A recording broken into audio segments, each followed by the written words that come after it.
ازيكم عاملين ايه؟ ايه رأيكم في مية السلطة اللي تجنن دي؟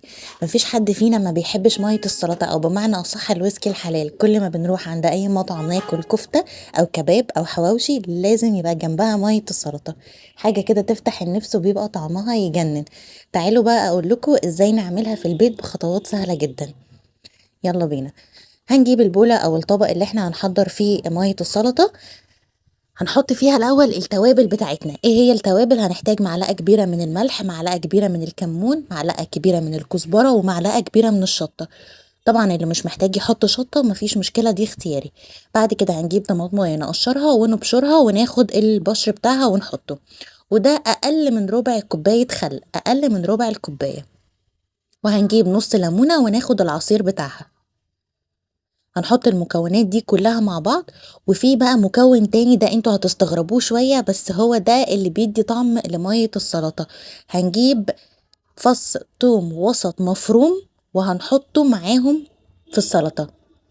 فص توم مفروم وسط، مش صغير ومش كبير.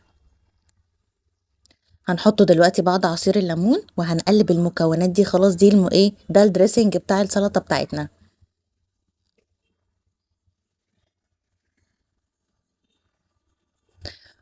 بعد خطوة التوم دي هنبتدي نجهز الخضار بتاعنا. السلطة بتاعتنا دي محتاجة ايه؟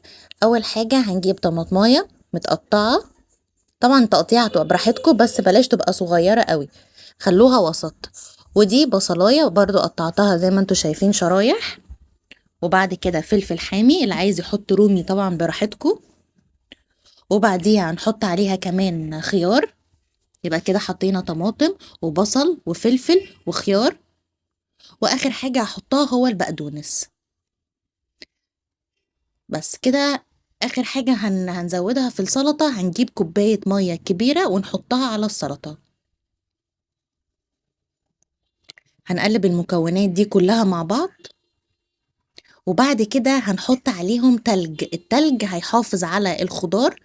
وهنسيبها في التلاجة من ساعة لساعتين، يستحسن نسيبها ساعتين علشان الخضار كله ينزل ميته وطعمها هيختلف تماما.